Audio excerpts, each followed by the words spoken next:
Clean Ultra Strong. Go get 'em. It just cleans better. With a diamond weave texture, your family can use less while still getting clean.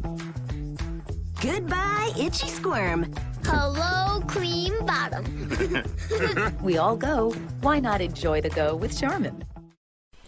At Hampton Law, our primary goal is to provide non-traditional yet effective solutions and redefine the approach to client legal concerns. As your trusted legal advisor, we believe in sophisticated, personalized services that eliminate the confusion and complexity sometimes associated with legal matters. Our high standard for client care and concern, coupled with our extensive legal knowledge and skills, make Hampton Law a resource focused on the protection of the client's interest and overall goals. We value our clients and truly enjoy working with them. Visit thamptonlaw.com to conveniently schedule an appointment online. Tamika Hampton Esquire, 1631 Rock Springs Road, Suite 336, Apopka, Florida, 407-494-1471. thamptonlaw.com. We're back. It's time for the 2024 Urban NerdCon. Join us in Atlanta, Georgia, April 26th through the 28th at the Cortland Grand Hotel. Special guests include Underworld creator Kevin Grievous, Gary Gray from Fairly Odd Parents, from Nickelodeon, Giovanni Samuels, the Science Machine Michael Green, the Sci-Fi Sisters, and from Spaceballs and Star Trek Voyager, Tim Russ. Hi, I'm Tim Russ. Join me April 26th through the 28th at the Cortland Grand Hotel in Atlanta, Georgia for the Urban NerdCon. Our heroes, our villains, our stories, everyone con. I'll see you there. Live long and prosper. Visit theurbannerdcon.net to get your buy one, get one free badges before the price increases. Remember, our heroes, our villains, our stories, everyone's con. See you there.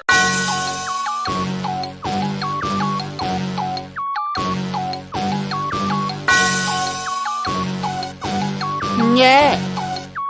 I love my HBCU. And boy, I love it, love it. I love it, love it. I love my HBCU. And man, I hope my team they won. Yeah. I hope my team they won. Yeah. Man. I hope my team they won. Yeah. I hope my team they won. Yeah. I tune into the HBCU Sports Lab to see if my team won or lost. If they lost, I'm quiet as a mouse. But if they won, keep tab. I'ma do the dab, yeah. Dr. Cavil, he know what he be talking about. Mike and Charles, they know what they be talking about. They compress the analytic data with this hip hop. If you know them like I know them, they gon' tell you if your team, if they won or lost, and who the ball. So listen to Professor, yes sir, and pay attention, cause he gon' teach a lesson. This is Dr. Cavil inside the HBCU Sports Lab with Mike Washington, Charles Bishop. Welcome to episode 481 of Inside the HBCU Sports Lab show and podcast, the show that's covering the sporting HBCU dash for all things HBCU sports from institutions large and small, from the NAIA to the NCAA. We share insights and information on the HBCU sports culture, HBCU athletic aesthetics, facilitate the story of HBCU athletic programs and the business of HBCU sports.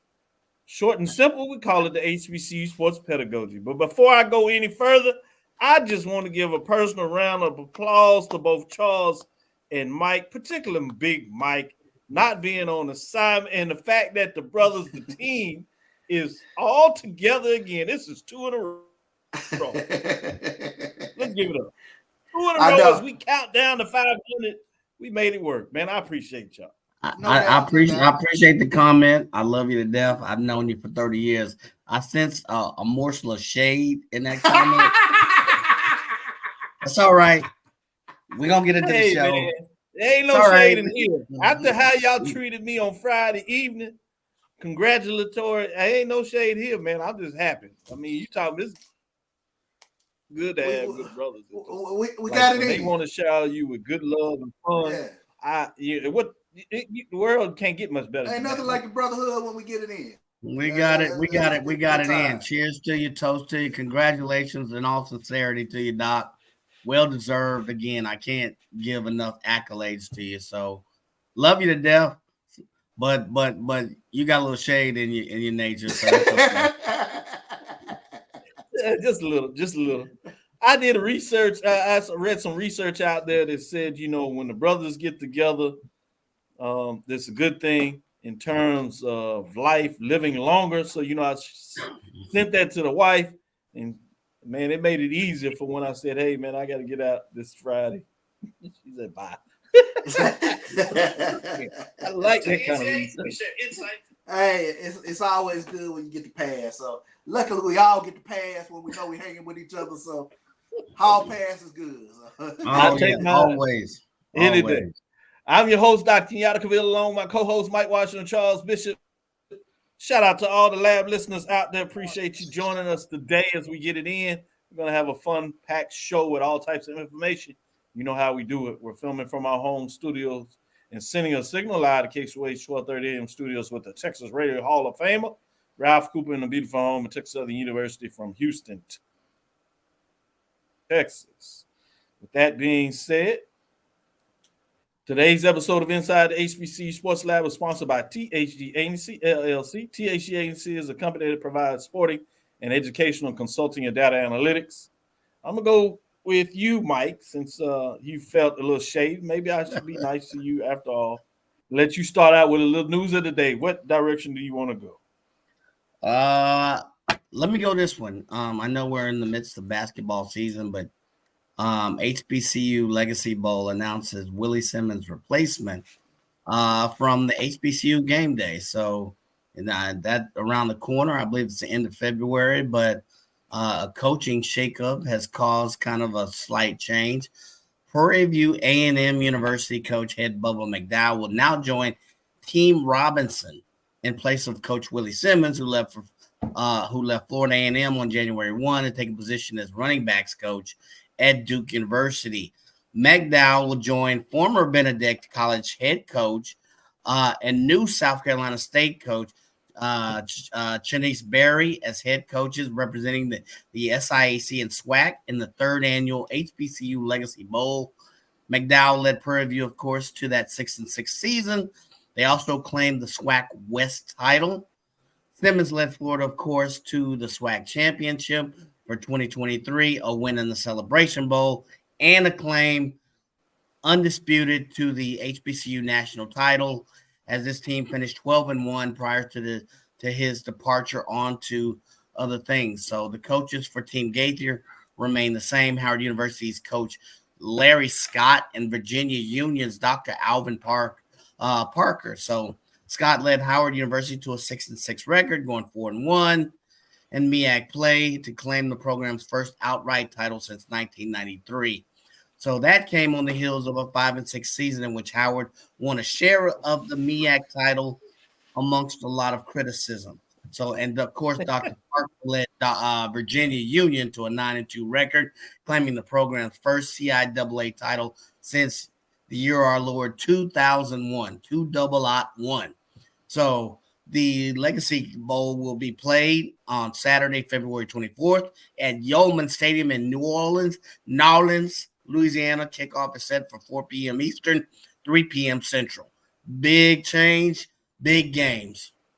I like it. Hey, Charles, before I ask you your news of the day, you going to sneak down there to the Legacy Bowl? I've been noticing that you've been running around doing sideline, getting your, information in, doing a little radio here and there. So, I got to check nowadays and see if whether I can sign off on the paperwork that you got another gig. Well, I have a big something in front of me, so it'll be a little bit tougher to get down to the Legacy Bowl. I'd like to get down there in some manner, but I got some big fish to fry that are sitting right in front of me, some goals that are sitting out in front of me. So it'll be hard during the month of February to kind of maneuver like I want to maneuver, but that's definitely something that I have on the checklist to try to get to. So if the schedule works itself out, a trip to New Orleans is never bad, See, CB is cryptic. CB is smart. I see that, man. It's an announcement coming. He got something and he's being all cryptic and CIA like. Come on, drop the CIA talk. We all family. I get it. Go ahead and put the work in and see you got something in front of you. I know a little bit about that, so You know, I can understand your focus. I will say once I have the main camera, I want to shout out to my sons. 30 years in the fraternity. Our anniversary was yesterday. 13 Defiant Souls of Eternal Black and Gold. I want to shout out to all my bros from the Delta Phi chapter of Alpha Phi Alpha Fraternity Incorporated. 30 years in the game, bro. Appreciate that. Congratulations, Alpha Versary, man. Big time. 30 years. That's a lot of years of putting in work. No doubt. Holding the high lie. Look at President.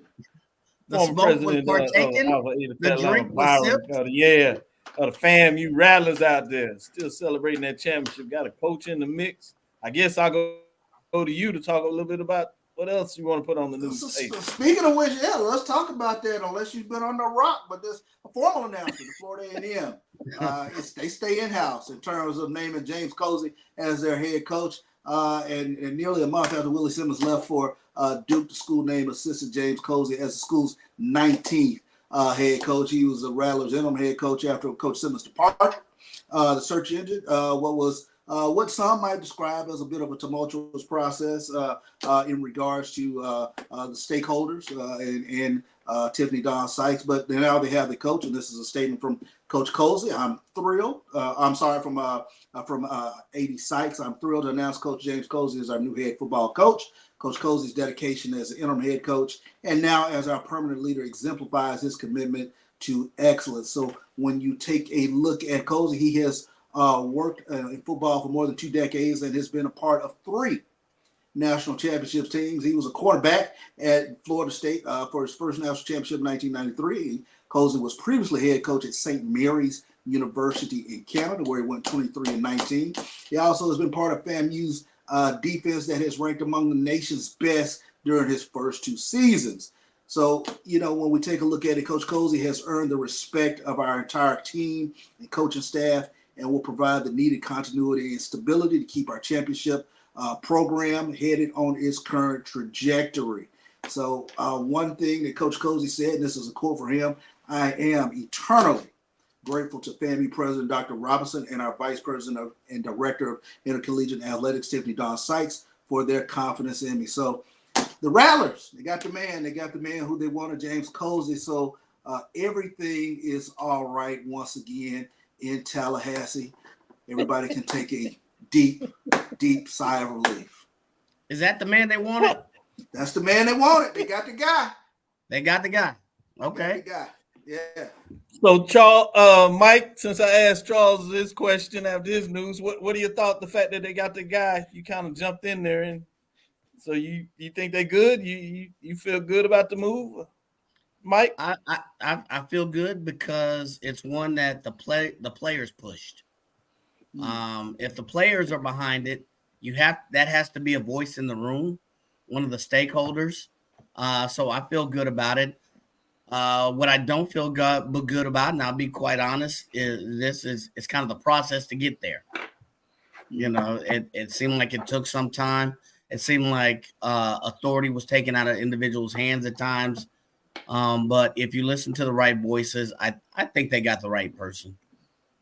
I got you. Shout out to Stephen Gaither showing us some love and watching us. Hey, Stephen, man, don't get in all this talk with these folks about who you are and what you are. Do your thing. Let these folks don't feel you got to explain yourself to these people. Go on about your business. Let it go. With that, let me go back to you, Mike, and get a little more news. What else you got on your plate? What do you want to share? I saw something about the Michael B. Jordan Legacy Classic schedule and how to watch. The Invesco Q3 Legacy Classic is the HBCU men's basketball showcase created by the award-winning actor, producer, director, all of that above, including the heartthrob of my daughter.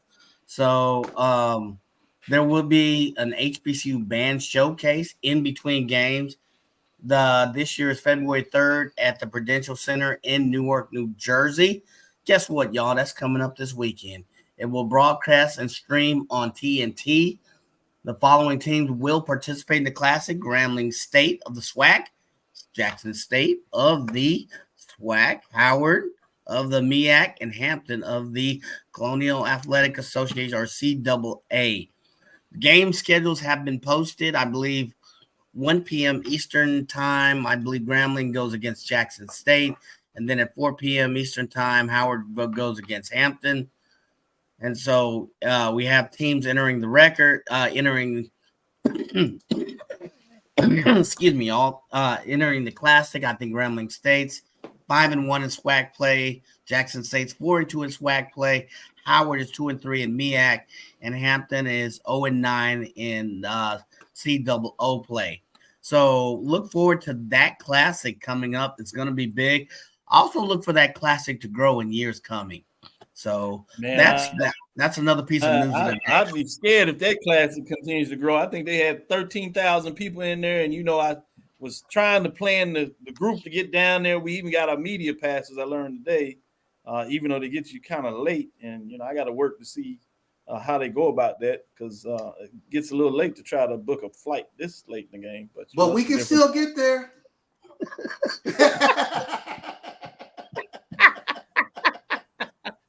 We can still get there. Where there's a will, there's a way. Mike, I was trying to send a message. Yeah. Where there's a will, there's a way.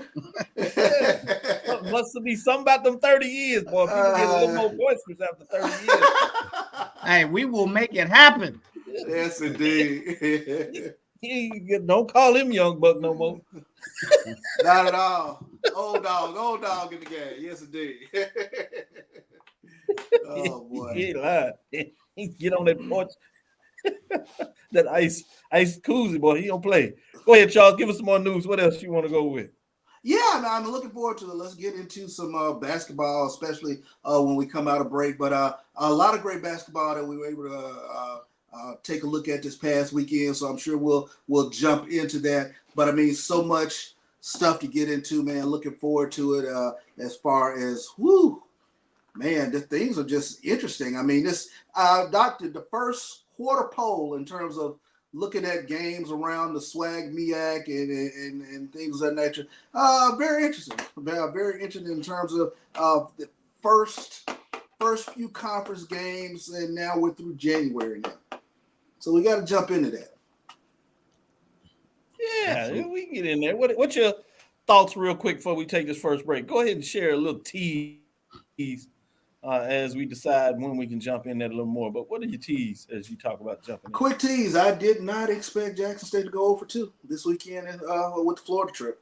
I did not see that coming. That's a perfect tease. We'll take a break. Come back. We'll release the polls. We'll do the women's side. And you notice when he said 0-2, that was not the women. That was the men. That was not the women. So we'll save that for the third segment, just to make for some of y'all that do not follow SWAC basketball like the others. So he's referring to the men. And we will get into a little talk about those games that took place this past weekend. We'll give you some early indicators of what's taking place this weekend. As we get to the midway mark, after this weekend, that's 9 games down. You're halfway through the season. Man, does it fly. It seems like just the other day we were finishing up with the Celebration Bowl and trying to figure out how do we turn the curve and get people in basketball. Well, if you're not into it now, don't be careful. You can blink, you're going to miss it, because it'll be the tournament time. With that, stick with us. We'll be right back after this break. We'll get into the top 5 major division style with the women. We'll be right back after this break. Itchy, squirmy, scratchy, family not getting clean? Get Charmin Ultra Strong. Go get 'em. It just cleans better. With a diamond weave texture, your family can use less while still getting clean. Goodbye, itchy squirm. Hello, cream bottom. We all go. Why not enjoy the go with Charmin? At Hampton Law, our primary goal is to provide non-traditional yet effective solutions and redefine the approach to client legal concerns. As your trusted legal advisor, we believe in sophisticated, personalized services that eliminate the confusion and complexity sometimes associated with legal matters.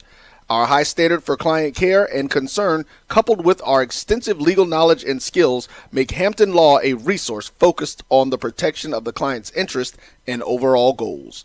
We value our clients and truly enjoy working with them. Visit thamptonlaw.com to conveniently schedule an appointment online. Tamika Hampton Esquire, 1631 Rock Springs Road, Suite 336, Apopka, Florida, 407-494-1471. thamptonlaw.com. Nope. Nope. Come on, him? Ooh, I like him.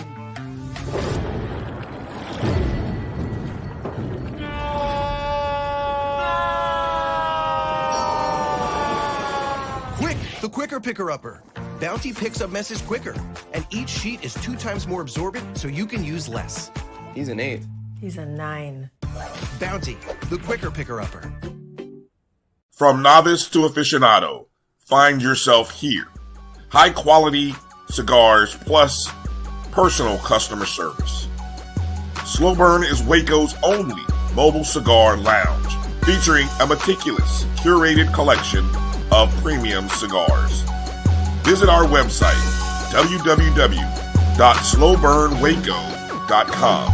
That's www.slowburnwaco.com. When it comes to professional learning, teachers deserve better.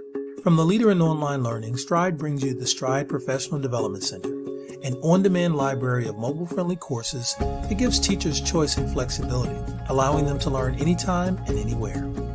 Our dynamic courses provide bite-sized learning and help educators advance their knowledge while also gaining professional development hours.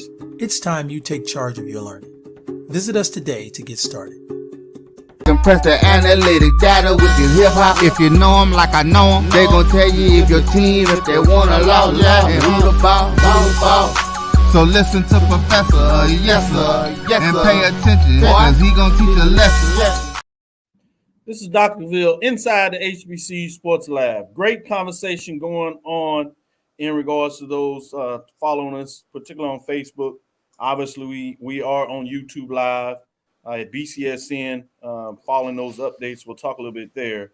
I want to give a little update in terms of Byron, giving some great information about Florida public colleges and universities, about the minimum amount of pay that they can pay a coach, $250K, which means if you want to go above that, that money has to come from outside sources such as boosters, alumni.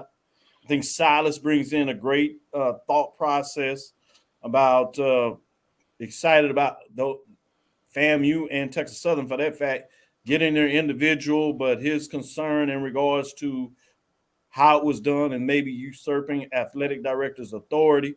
We had a conversation about that a week ago at the end of the show. We're going to do that again because my man, Kendrick Hooks, dropped a HBCU bomb out there today about some D2 programs moving up. It's kind of been sneaking around a little bit. Those insiders have had the information. Now it's starting to flood a little bit of outside it. And he's a Tuskegee alum. He does D2 HBCU football.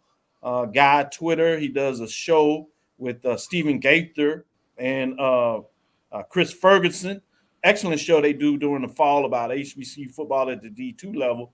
Got to challenge Stephen Gaither to do some more shows at the basketball level for D2. Find some basketball guys he can do a show with as he bring it in there, because that was some great information. We need to make sure that we use, particularly those at the D2 level. We focus on all of them, but others focus on the SWAC and MEAC. The last segment, we're going to get in a little bit of that discussion and allow Charles and Mike ask me, and I'll flip the script and be the host, and we'll get into that dialogue, and I give some thoughts. They want to tease a little bit in regards to important of that in higher education. We have to remember that an individual, AD, provost, or the president do not have the authority to hire, particularly people with contracts. Contracts in public institutions, state organizations, or federal organizations have to go through a very thorough process. And I think people confuse that of the Power 5 when they make quick hires. A lot of that money that they are getting comes from outside sources, boosters, and etc. So we'll take a deeper dive in that. But I want to remind you that we need to be careful about thinking, because we're misled if we think a president, provost, or an AD VP of athletics at a public institution has the right to hire anybody with a contract or hire a contractor to do some work. That has to be done with the approval of the board. All they do is make recommendations. That includes deans.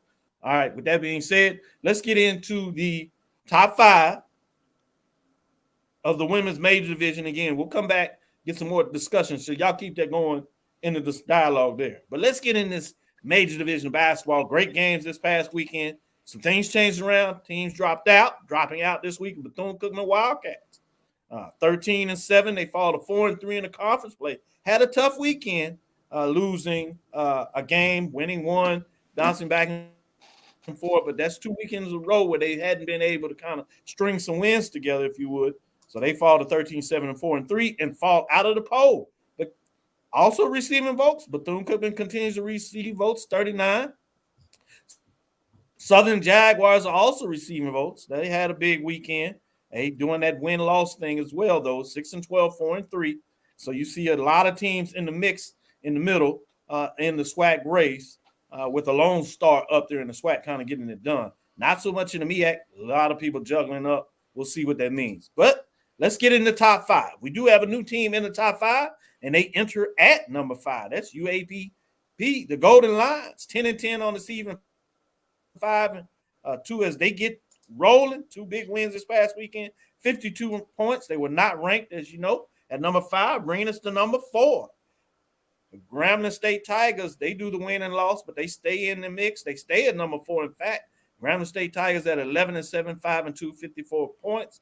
As they are ranked number 4. Bringing us to number 3. Norfolk State Spartans, they're out of the MEAC, getting in the top 3 thing as they are 15-5, 4-1, 61 points. They stay at number 3.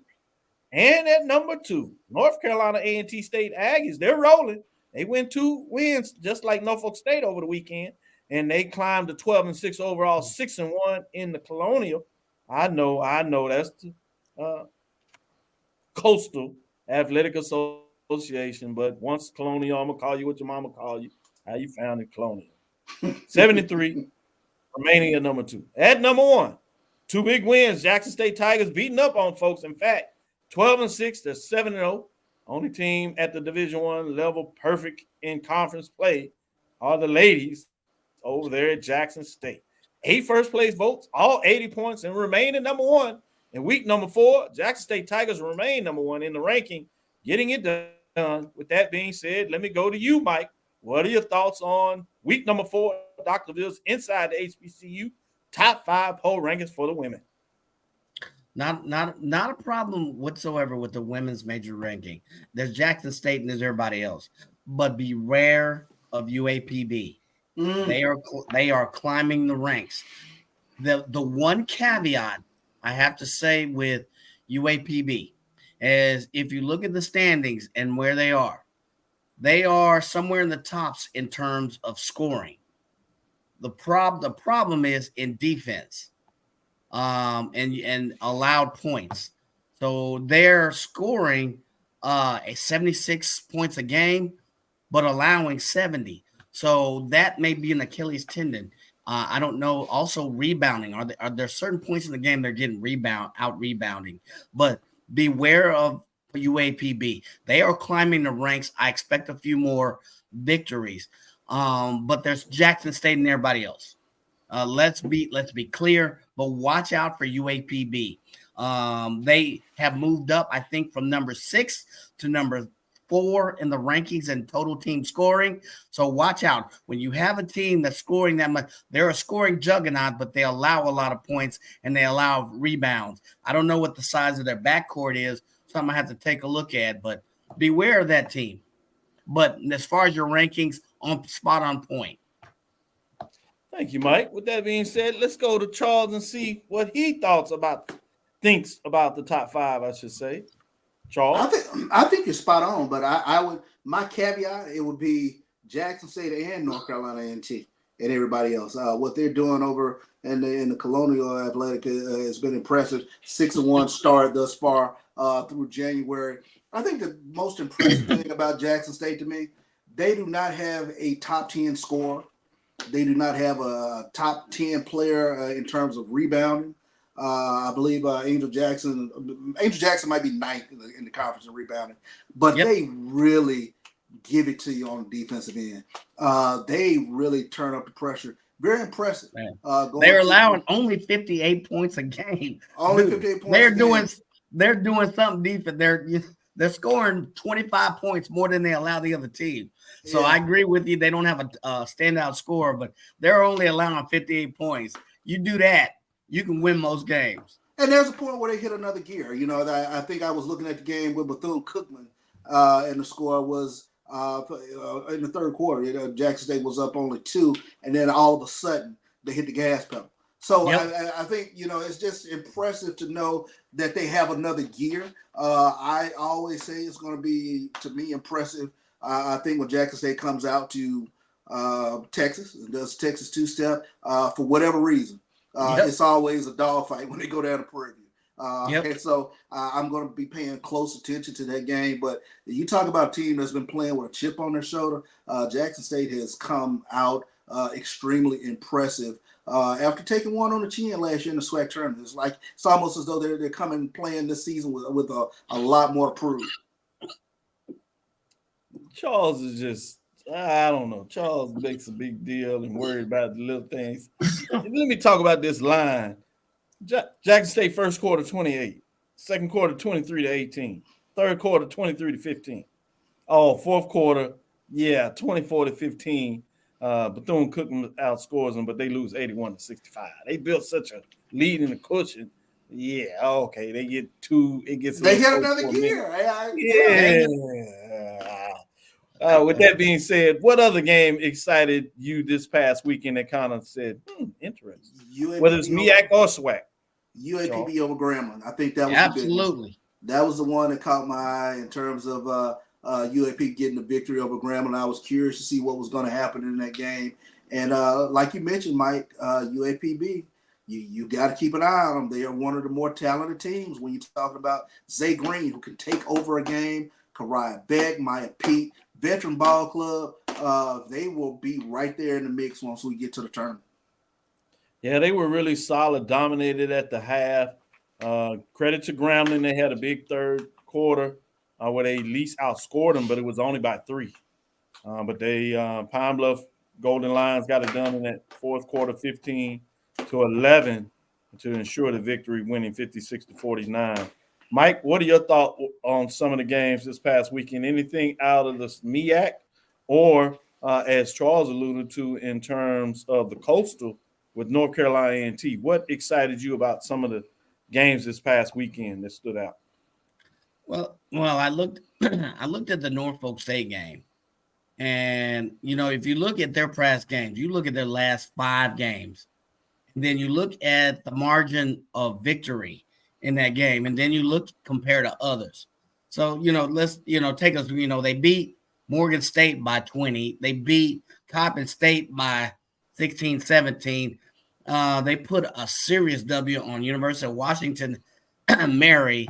So while it wasn't their only loss was to Howard, which is somewhere in the middle of the pack. But I think they're making the case and solidifying their dominance with especially with their win over Morgan State. So I will be honest, I would like to see how they come up. They got a stretch against Delaware State, Maryland Eastern Shore, and then South Carolina. But that one against North Carolina Central will be interesting. So though that game and how they're playing, they're pretty much solidifying themselves as the masters of the MEAC, at least at this point in the 23-24 season. And then Coppin State is a distant second. And you're like, well, Coppin State, we were talking about them 3 weeks ago. They're one of the leading scorers. Team scoring is kind of somewhere in the tops in the MEAC. But if you look, they have a key loss to Norfolk State. Their margin of victory has been tight. They've had to win some tough games, either by defense or out rebounding. So it's Norfolk State right now. And that last game kind of showed me. I saw glimpses of that. And they're a scoring juggernaut right now. Man, I like that game that you pulled out when you talk about the MEAC. Going into this, Charles and I and yourself from Thursday particularly talked about the fact that on the MEAC side, that was a game to watch. That Coppin State and Norfolk, and then Coppin and Howard. While Norfolk won by 8, it was a very competitive game. Obviously, the Eagles came in there 3-0 in conference race. They took that loss, but then they bounced back on Monday and got a huge victory over Howard that was playing pretty well. They won by 5, so it was a really good contest, back and forth in a lot of ways throughout it. They lost on the road to Norfolk, then they come home and get the game at Howard. So fascinating for Coppin to put themselves in the position to be at 4-1 and really pushing Norfolk to continue to do what they get done. So great points when you talk about there. Coming into this weekend, on the women's side, I'm not sure big matchups here. You had Coppin and North Carolina Central, Delaware State and Norfolk State, Howard and Maryland Eastern Shore, Morgan State and South Carolina. Those games are on Saturday. On Monday, you got the Morgan, North Carolina Central, Howard at Delaware State, Norfolk at Maryland Eastern Shore, and Coppin at South Carolina State. Nothing in terms of those competitive teams in the mix. Obviously, Maryland Eastern Shore, Central, and Howard are all at 3-2, so they have a chance to see if they can really stay behind Norfolk State and Coppin State that seem to be pushing it. So that's where you're going there. In terms of the SWAC this weekend, as I said, this gets you to your halfway mark. So it'll be intriguing to see those teams that get into those 9 games. Some of them play the 9th game on Saturday, and then you have some, obviously, that have their start Saturday, Monday. So you have your 6 big games on Saturday: FAMU, Alabama A&M, Grambling, and Jackson State. That border, if you would, should be fascinating. What's going on? That's the one that's Prudential in New Jersey. So you'll get a chance to watch that on TNT. So make sure you check it out. You have Southern and Alcorn, obviously another border war. Anybody from these parts know how that goes down. Both teams are playing really well. Particularly, Alcorn has won 3 straight, and they seem to right the ship. So they have Southern at home. Southern had big victories this past weekend too. So fascinating with that. You have the Texas rivalry, Texas Southern, Prairie View, Bethune-Cookman, Alabama State. When I say Alcorn, that's on men's side. Obviously, we're talking about women now. But Pine Bluff at Valley. So fascinating to see what that looks like on Monday. Grambling, Alcorn, Pine Bluff at Prairie View. In terms of the remake of that game that was canceled earlier because of the weather. So you get that in on Monday. So it's fascinating to see what that looks like. Southern at Jackson State, FAMU at Alabama State, and Bethune-Cookman at Alabama A&M. Any thoughts on the SWAC side of that for you, Charles? Any game that you got your eyes on, either Saturday or Monday or both? Rivalry games. I always pay attention to rivalry games. So Texas Southern and Prairie View. Grambling at Jackson State. Intriguing. I kind of like that one. Yeah. And that's going to be intriguing because this time the ladies get all the shine because the men are state, and so they're at home, and so everybody's going to be there to really kick it out. Folks get a chance early to probably go out to the sports bars, have some maybe home contests to check out that game, and then they come in there to the arena and see the women do what they do. So I'm fascinated. Good one to pick. Mike, in terms of the SWAC, what are you looking at? Same thing. Southern's got to take the Mississippi trip. So, and then, if you look at Grambling, as Chuck alluded to, they've got Jackson State and Alcorn State. That Jackson State, Patrick, it really, it kind of, all right, that's a big game. But depending on how that game goes, Alcorn State is somewhere number 8, 9 in the SWAC. But depending on how you play, could you have a letdown against Alcorn State on the road? So those games, that game really, that whole trip intrigues me a little bit. I'll be watching that one. When you talk about that, you go over there, want to show some love for Colonial, North Carolina A&T. On Friday, they have University of North Carolina, Wilmington. Shouldn't be a problem there. Obviously in-state, so you want to make sure you do what's necessary for your recruiting battles. Got to take care of your business.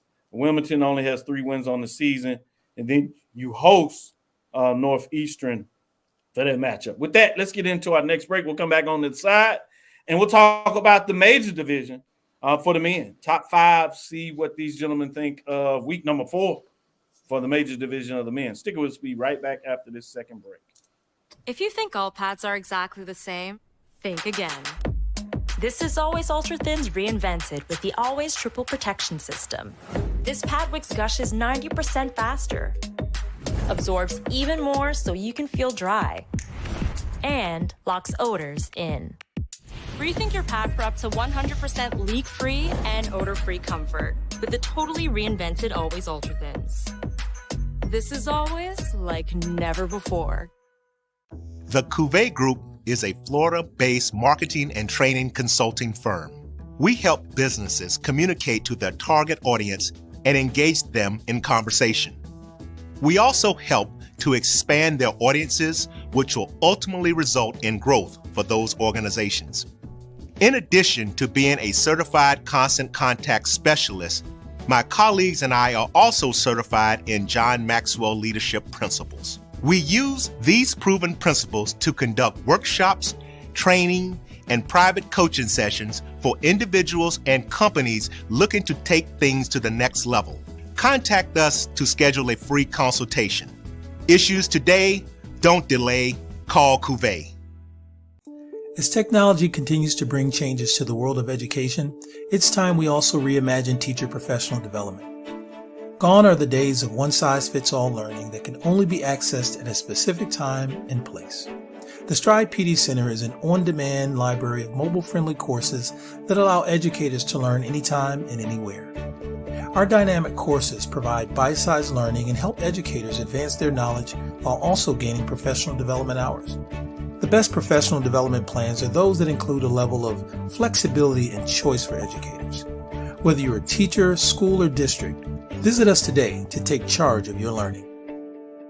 Compress the analytic data with your hip hop. If you know them like I know them, they gon' tell you if your team, if they wanna law, and who the ball. So listen to Professor, yes sir, and pay attention, cause he gon' teach a lesson. This is Dr. Cavil with Inside the HBCU Sports Lab. Let's jump right into it in terms of the major division for the men. We had two teams drop out this week, man, taking the double L's. It was tough on some teams that were in the top five that were playing some really good basketball.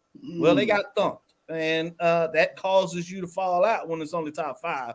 People put in that work, and they're going to jump in. Who was that? One out of the MEAC and one out of the SWAC.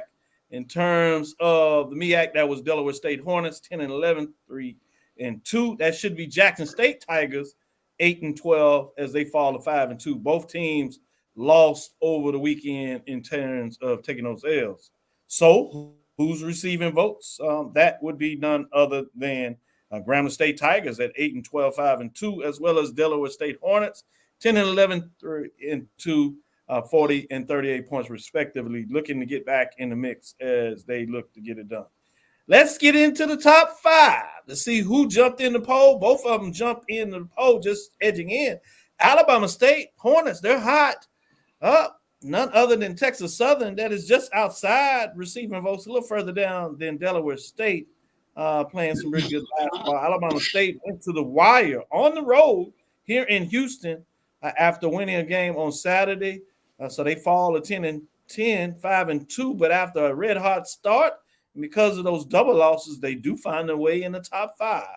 With that being said, what about number 4? The Southern Jaguars bounced back a bit after kind of taking a dip. They get 2 big wins. They are up to 10-9 overall, 5-2 in the conference race. It's 71 points. They were not ranked, but they jumped into the top 5 with 2 big wins over the weekend. At number 3, Norfolk State Spartans. They're rolling 14-8, 4-1 in conference play. 2 big wins themselves, 2 first-place votes, 89. They stay at 3 because of the top 2 teams above them continue to win as well. That is number 2 out of the MEAC. Also, North Carolina Central, they had that classic game at home against Norfolk State. It'll be fascinating with that rematch. But because of that, they edge out Norfolk State 12-8, along with the big win, 4-1, 2 W's. 3 first-place votes as they add 1 at 100 points, but they remain at number 2, bringing us to Tennessee State Tigers, who remain at number 1, 12-9, 5-3, just won conference game this week, but they went on the road and got a big one with 6 first-place votes as they dropped 1, but they still remain at the top with 105 points. Previously ranked number 1 for the second consecutive week, the Tennessee State Tigers remain at number 1 in the top 5 ranking for the men. With that being said, let me go to you, Charles. What are your thoughts on the major division for the men this week in week number 4? Big win last night for Texas Southern, taking down Alabama State. Alabama State came into that game 5-1, sitting on top of the conference. I think that was a huge win at home for Texas Southern, being able to knock off Alabama State. Very impressive team. Getting an opportunity to see Alabama State up close in terms of some of the things that they do. TJ Madlock is a tremendous scorer, a guy can get in the lane and cause a lot of havoc and confusion, but he had a great game last night. I think I looked up at one point at 17 points and 7 rebounds. So he gets it done on both ends of the court. Tennessee State, big one this upcoming week, Thursday. They get a conference lead, Morehead State. Morehead State, interestingly enough, 10-0 at home, but 6-5 on the road. Tennessee State hosting Morehead this Thursday. I think that's going to be a great game. Yeah, I like what you're saying when you talk about those matchups there. When you look at the SWAC, as you talked about, Texas Southern with that big win, it just puts them a half a game out of first. At 5-3, they do have 3 teams above them with 2 losses, which is Grambling State Tigers that do have that head-to-head win with Southern Tigers Jaguars that also at 5-2, and Alabama State that took that loss to Texas Southern sits in 5-2. So it's fascinating to see what that looks like. Southern had that win over Texas Southern earlier, Grambling as well as Texas Southern, but we kind of seeing, at least from the first half of the season, how things are shaping out. Should be a fascinating race going down the stretch. As we look at that, Mike, in terms of the top 5, what are your thoughts on the top 5 in week number 4? No, I'm saying again, man, this is twice in a row. No issue whatsoever with your top 5. I think it's appropriately done. I think you have to watch out for Texas Southern. Not only did they go through both Alabamas this past weekend, they have a head-to-head win against Grambling State. Grambling State's number 2 under Southern. So watch out for Texas Southern. They clawing their way up to the top. I'm fascinated with Texas Southern. They do have that tough loss to Jackson State. They have lost to Southern. So and those were on the road, so they certainly are playing much better at home. We'll see what that looks like. Charles, any team in the middle of that you're like, hey, watch out for this team. They might be gelling, getting hot. Bethune-Cookman, Arkansas Pine Bluff, or are you thinking about somebody else? Well, I was actually looking at Norfolk State because they got a real good one. They host Delaware State this upcoming weekend. So I'm really looking forward to seeing if Delaware State can take the show on the road to an always hostile environment when you talk about playing Norfolk State. But back to your question, those teams in the middle, who can make that jump? What can Bethune-Cookman do on the road? We know what they can do at home. That was huge last night.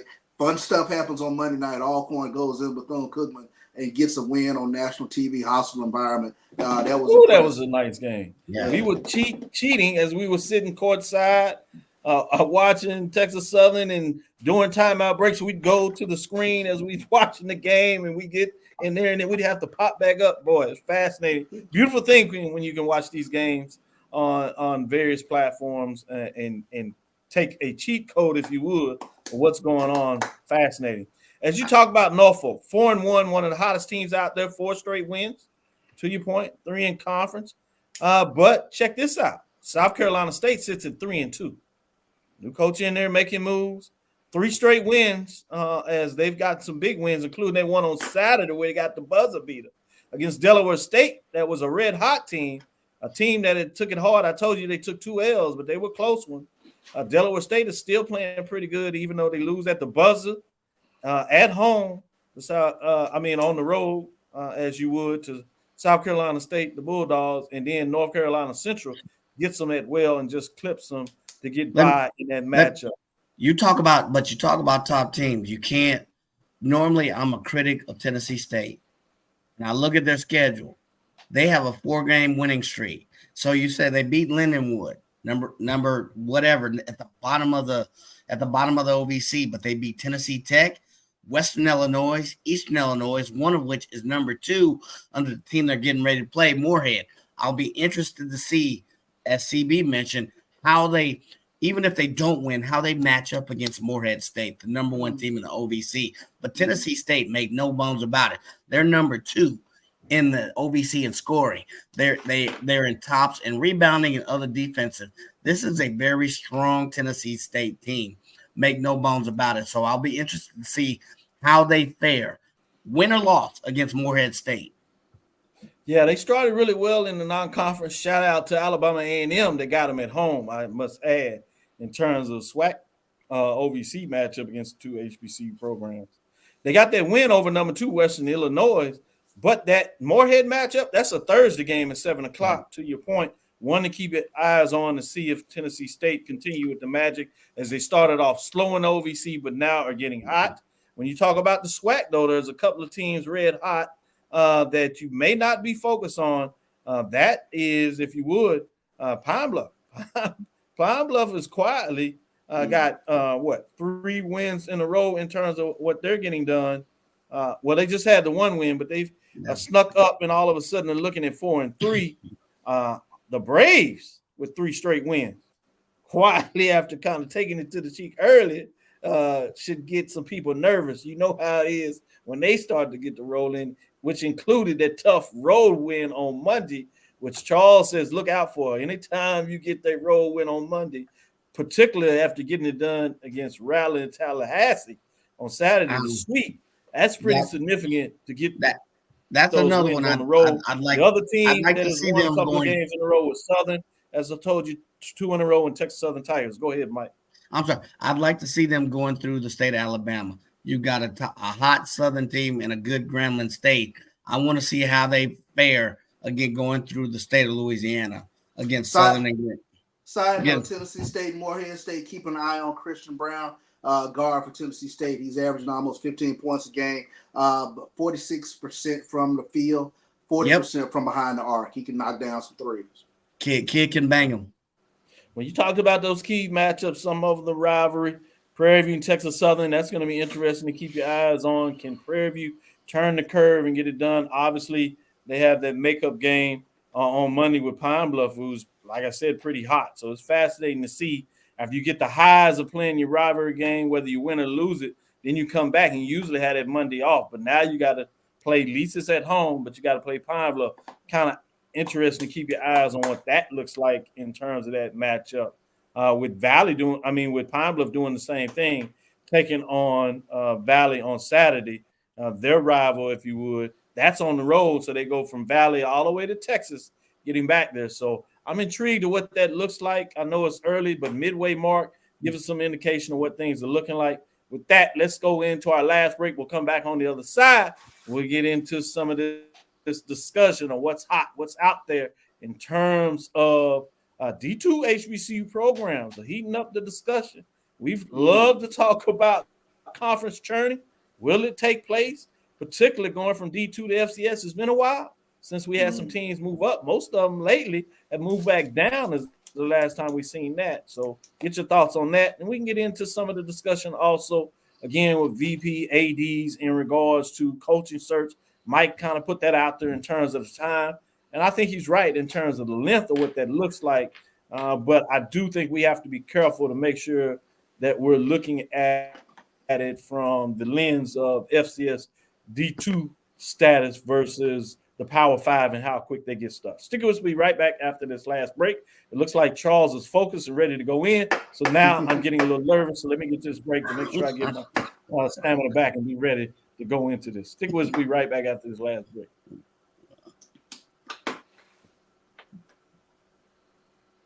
Since 2002, Empowerment Resources, Inc., a nonprofit organization, has empowered more than 1,500 youth and adults in Duval and surrounding counties through its programs Journey into Womanhood, Girls Mentoring, Life Skills for Teens, and Parenting Education Coaching. To get involved with programs, volunteer, or donate, visit www.empowermentresourcesinc.org. Follow us on social media, facebook.com/empowerment.resources and Instagram.com/empowermentJAX. The human voice has always connected audiences with experiences. Major brands all across America have trusted Kever's voice time and time again. Conversational, Powerhouse, intelligent and sincere. That's the voice you need for your creative marketing process. KeaversVoice.com. Kever's Voice, Kever's Voice, KeversVoice.com. Always on, all the time. Nope. Nope. Come on, him. Ooh, I like him.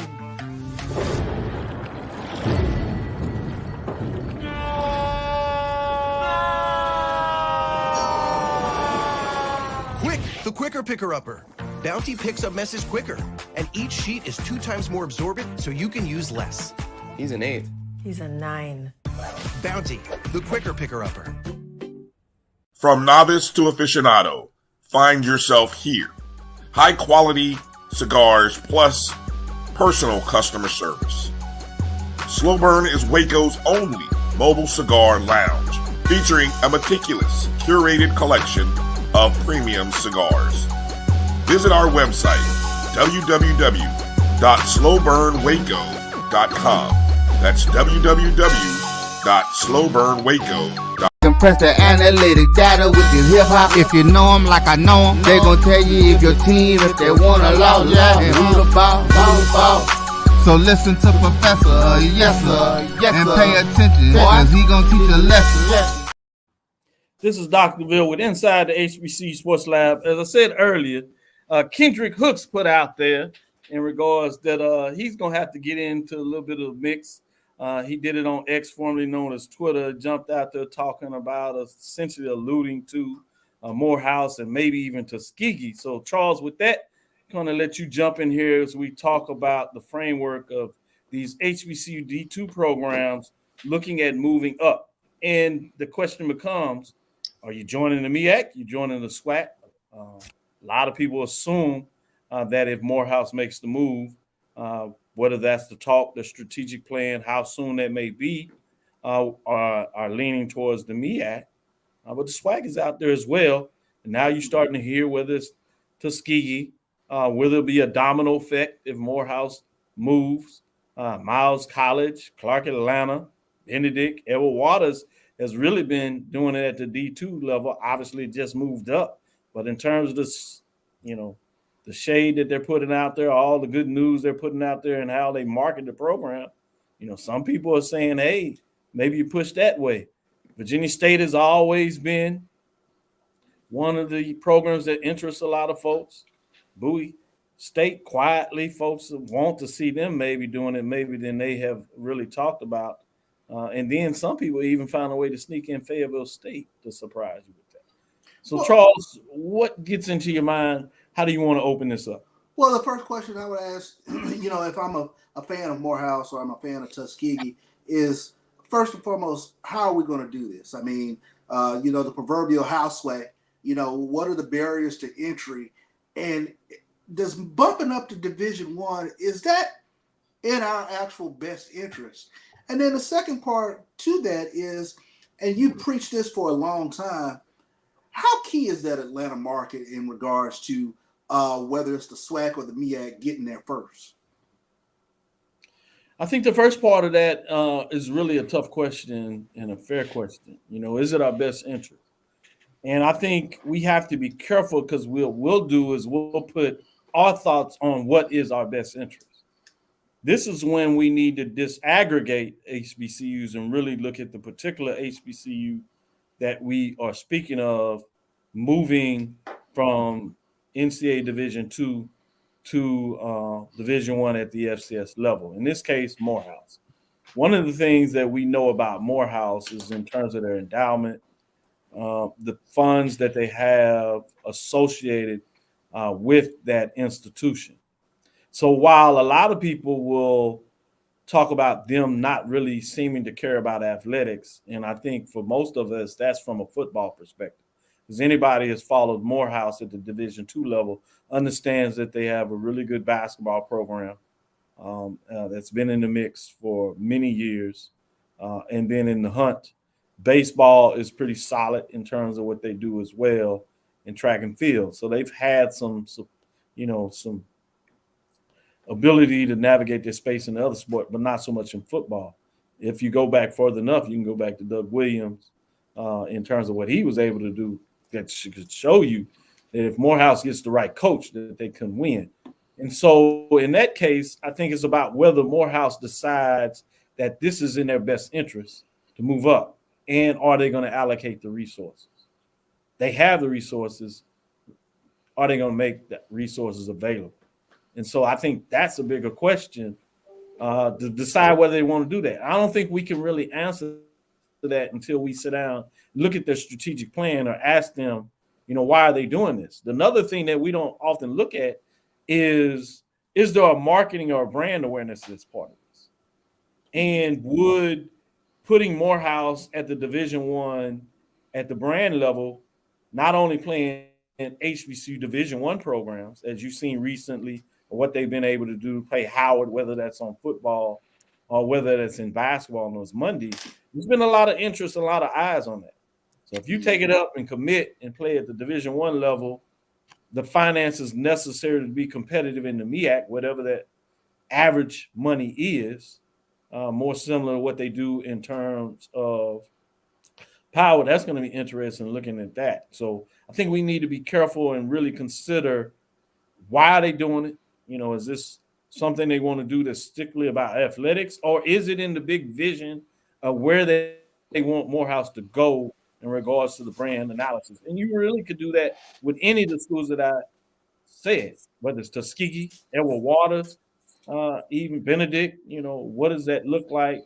The state schools in terms of Virginia State or Fayetteville State, Bowie State, or even if you go back to SIEC with Fort Valley State or Albany State in terms of the enrollment. What does that look like, where they are in terms of being average size of some of the schools in the MEAC? Where do those schools fit? And that needs to be done apples to apples, meaning public school to public school, private school to private school, regards to that. Before you follow up, Charles, let me let Mike jump in there and see if he wants to ask a follow-up question in terms of his thought process of where he wants to go in that student. So we talked about a lot of factors, I guess. We talked about branding. We talked about, is it necessarily what's best for us? And that, to me, takes an objective point of view, and it depends on the university. We talked about who's first in getting to the Atlanta market. One of the things we also have to talk about is revenue and what this means potentially for other sports as well. Basketball or spring sports. How does it impact them as well? Travel schedule as well comes into as a factor in that total analysis. So as you put a budget together, what's the best travel schedule? What's the best alignment schedule? And then also you start talking about branding and then potential revenue and which is best, from a branding standpoint to enter that Atlanta market. The other thing I want to talk is when you make that move, other things is the facilities. There typically is facility requirements, depending on what NCAA says at different levels. You guys are probably better experts than I, but I know that there are requirements for certain facilities when making that kind of jump. Does either facility, are they in a place to meet those requirements as well? So those are three more factors that always come into the fray of the discussion when you're talking about moving or making that kind of move. Yeah, I think that I'm glad you brought that up when you talk about facilities, and I'll jump right back to you, Charles, because I see you want to get in there, and I'll be quick with this. Be careful in terms of facility NCAA, because that's the case at the FBS level. At the FCS Division I level, there's really not any frameworks to facility requirements. There are some very small Division I programs in terms of the basketball facility. Now, what people look at usually is like whatever conference you're going to be competitive in terms of the recruiting landscape, you really want to make sure that your facilities are on par with your conference type of individuals that you're working with. Well, that leads to but my it's question. It's not based on, said minimum requirements, right? Okay. To that point. You think about Morehouse, the basketball facility is part of the Olympics. So it's older, but size-wise, it's pretty good there. Go ahead, Charles. Well, what is it about the market environment now to where Morehouse or Tuskegee is looking at the bump up to Division I athletics? I mean, it's Morehouse, okay? It's Tuskegee. We know about their alums. So what is it? Why didn't they do this? 15, 20 years ago. What is it about the market now that where they might have the itch? First thing is the president. I always tell folks that a lot of this happens to go with the president. What is the president's strategic plan? What is their vision at a given time? So that's a lot of this, is that you got a different leader that sees that this is important. I think we can't besmirch that the MEAC has had a serious interest of reaching out to schools. And so in that case, you're educating folks and you're wanted. So it's easier for you to seek to be somewhere when somebody says they want you versus you going to seek if somebody wants you. So I think that's part of it too. We need to be frank with that. So that's a great question to point. What has changed? Part of it is the fact that the MEAC has been really active in terms of seeking out some programs that they feel are good fit, that they will work with, talking about how do they go to Division I FCS and make it work, right? So you have your own thoughts of what that looks like, but if you have conferences that talk to you about, all right, this is how we can help you facilitate the move, these are the ways we get things, which a lot of those questions you may have now become answered. You also have the success. Let's be frank. HBCUs have had a renaissance since COVID has taken place. The tragedy in terms of the murder of George Floyd, which is a scary thing to think about, but we've seen that interest in HBCUs in general take place because of those things. So I think a lot of that is part of this too, is that there's a renewed interest in HBCUs, and that focus point, even with the SWAC in its expansion, now folks are saying, I want a piece of this. I want to get a little more of that light as well. And while we're getting some great shine over here in the CIAA or in the SIAC, we might see if we want a little more of that shine in the MEAC or the SWAC. And probably the last piece of this question is, how does Morehouse navigate the Title IX, the Title IX requirement in terms of answering that? It's easy for them. They don't have. It's a men's school. It's a fair question, but it's a men's school. You can't challenge me for Title IX when I don't have anything to buttress against. Is there a requirement? Title IX is about being. Is there a requirement to have women's sports? To women, no. Okay. I can't force an institution that doesn't have that component in their institution. It's an all-male institution. So it is judged just on that. And so if you read the NCAA, it talks about if you have both there, what are the minimum requirements. But it also tells you what do you have to have if you have just men's sports. What are the numbers? So they would follow under that criteria of what you would need for men's sports in terms of that. So sure. I think that is a unique question, but it's not one that it seems like you get with the gotcha. So fascinating when you talk about what that looks like. Any last question that you wanted to ask, Mike, in terms of this discussion here? No, I think the other piece that we really didn't delve into is kind of the travel piece and the budgeting, depending on which conference. That's a whole different, subject in and of itself. No, I think that's a really important question. So I'm glad you brought it out. I think one thing that we need to be careful, because we tend just to look at it very static. What is the distance from Atlanta to Delaware State? But we need to look at that at a given sport, and does that sport really travel? So, for example, as you all are well aware in the SWAC, people always talk about this travel, but really the travel is in football, and that's once a week in regards to what that looks like. And you're talking about out of 11 games, you're talking about 8, maybe 9 if you want to get it there, conference games. Half of those games will be at home, half of those games on the road. So you're talking about 4 or 5 travel games. That's not a lot when you think about it. Even if you go to the sport of men's and women's basketball, you have the fact that you travel playing what? If you have SWAC, they play an 18-game schedule, right? But you go to the MEAC with 8 schools, you're only playing 14 games. There's 7 at home, 7 away. You add to that, and you get an extra game. You add 2 teams, you get an extra 2 games. So it's not a lot. And for the other sports where you get in there, a lot of times you do division, you travel in pods, you may go to a single location to get games in. So the travel doesn't necessarily have to be as extensive as it seems when you think about it, because people look at it very static and say, all right, Morehouse, Atlanta has to travel to Delaware State. Or if they're in the SWAC, Morehouse has to travel to Houston or Prairie View. And that's not necessarily the case.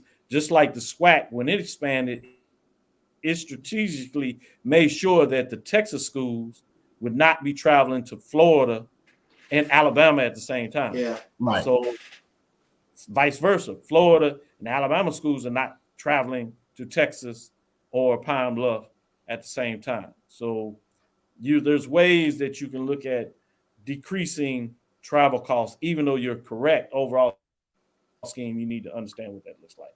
Let's bring it to a close. Great discussion as we get into it. I'm sure the Twitter worlds will put out there and make it even more focused, because they're going to go off whatever interest they want to see in terms of what their thoughts are, which is good. It creates dialogue and talk, but I wanted to kind of frame it in a way that we really got into looking at the business components of it. Did a great job with your questions there. I appreciate you putting me on the spot, as they say. Hopefully I lived up to it as the dean of HBCU Sports. Thank you for listening to Inside the HBCU Sports Lab. Make sure you share our podcast with your friends and colleagues. I am Dr. Cavil, the dean of HBCU Sports. Come from inside the lab in the College of HBCU Sports with Mike Washington and Charles Bishop. We hope you enjoy it. Again, we want to thank you for listening to Dr. Cavill's Inside the HBCU Sports Lab. Mike Washington, Charles Bishop. As you know, every Tuesday and Thursday at 6 o'clock Central Standard Time. We'll look forward to Thursday as we discuss the latest in the news. We'll sneak in there some mid-major updates, let you know what's going on. Incredible games this past weekend. Hope you had a chance to check out BCSN with those rivalry games, as we had it all right here on our channel. You didn't get that anywhere else, where you had literally rivalry weekend at the Division II level in the SIAC.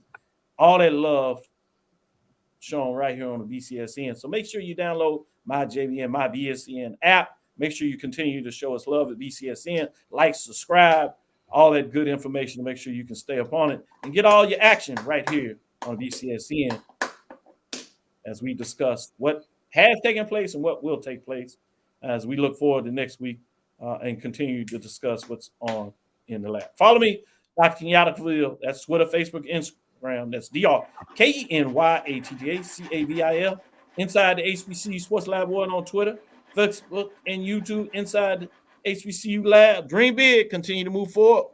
We will talk with you soon. Charles? Of course. Mike? Lecture. Dismiss.